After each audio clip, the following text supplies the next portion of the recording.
I've been working towards this. And on the last day, Blondie has me doubting the whole thing. We'll leave it up to fate then, shall we, Wolfie? A duel to the death. May the best man win. Sam. I cut him down, and that's that. Back to a regularly scheduled international incident. But if he beeps me, if I die here, the lock on my blade will disable after a couple hours. What happens after that is up to you, Wolfie. Ha! Even dead, that guy's a pain in my ass. Welcome back to the Metal Gear Rising: The Complete Story. Well, we're at our final part, folks. It's time to let you know what happened to Raiden in his first solo title. Did you enjoy this game and the change of pace for the series, or did you hate it? Personally, I really enjoyed it. At first I thought I was gonna hate it, but I really got pumped up when these fights became just insanely over the top. All information gathered here is taken from playing the games ourselves in the Metal Gear Solid Wiki. Those guys over there at the Metal Gear Solid Wiki do a great job keeping these facts straight, so if you ever want to fact check me, just go check it over there. When we last left off with Raiden and his family, they were dealing with the aftermath of everything that had happened with Snake and the Patriots.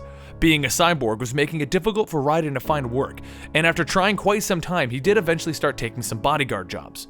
Some of Raiden's first missions were with his new friend Kevin Washington. He went on a series of missions with Kevin, which would keep him away from his family for quite some time. Though every time that he would get to go home to his family, it would put a smile on his son's face. Towards the beginning of 2018, Raiden would spend his time with the Maverick PMC recovery efforts to help rebuild an African country that had undergone a bloody civil war. He would spend his time doing VIP missions, military training, and other related jobs. Everything was going smooth and fine until late 2018, when cyborgs belonging to the Desperado Enforcement LLC PMC started to attack.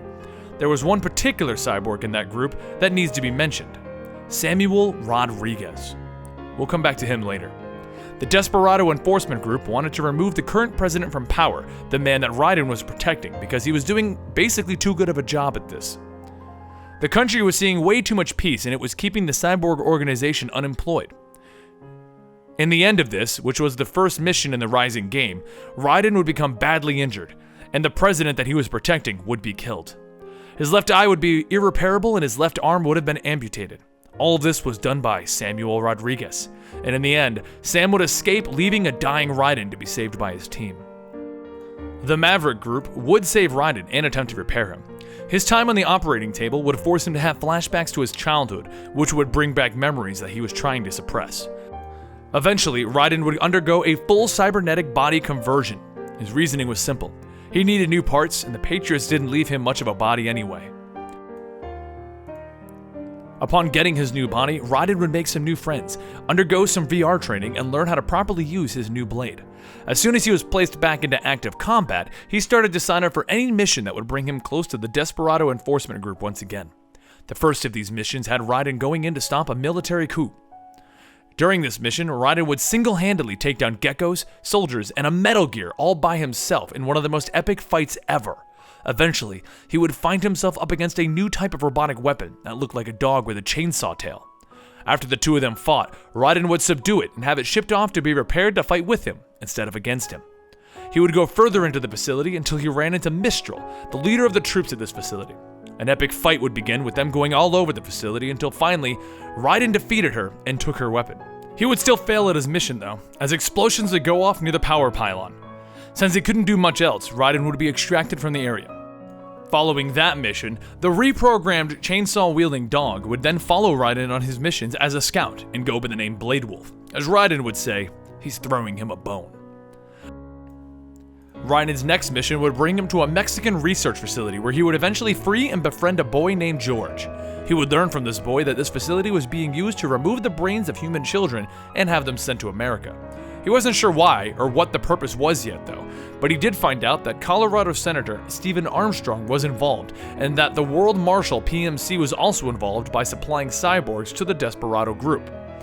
The World Marshal PMC, or Private Military Corporation, was involved in the investigation being handled back in 2016. They were also involved at the very intro of this game, which is why they are being mentioned now, but I didn't mention them earlier because mentioning their name would have just confused you earlier.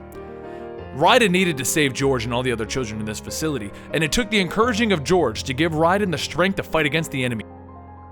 At this point, Raiden decided that he needed to stop the World Marshal Group, as he didn't want any more children to turn out like he did.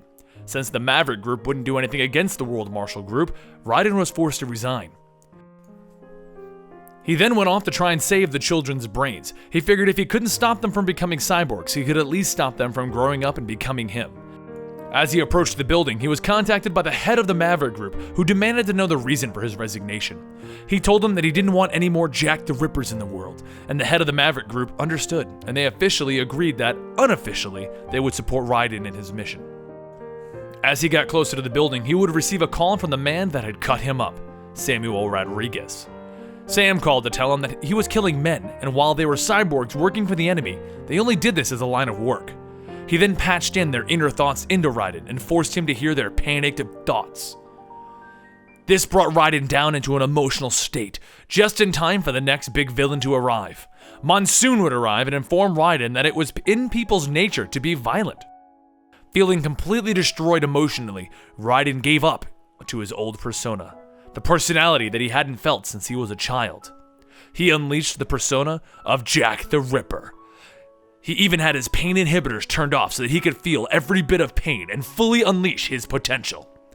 Our crazy new violent Raiden would go inside and see all the children's brains were being subjected to the VR training to turn them into true soldiers before being placed into cyborg bodies.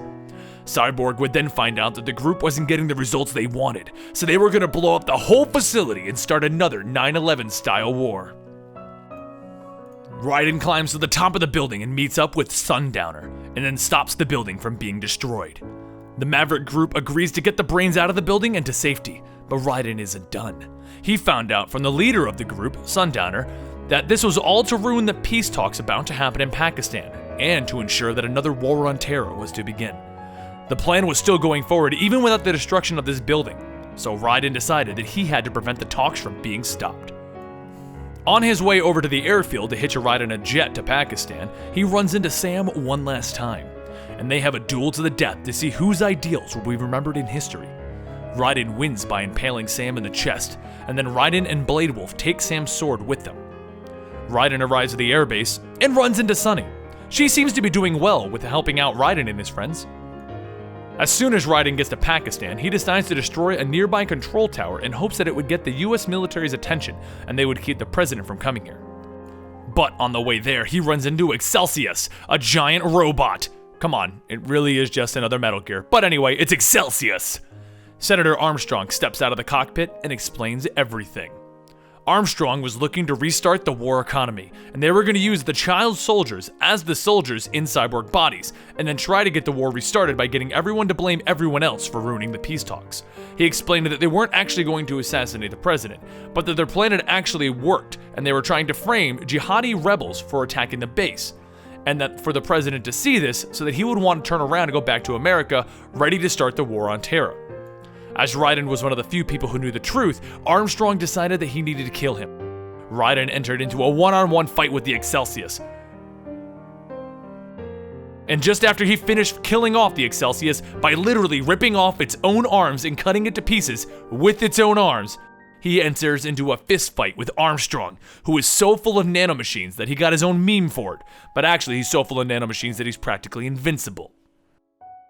As Armstrong was winning, he further explained the plans.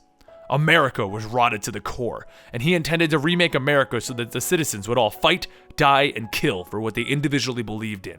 He also stated that the weak needed to be purged, Darwinism.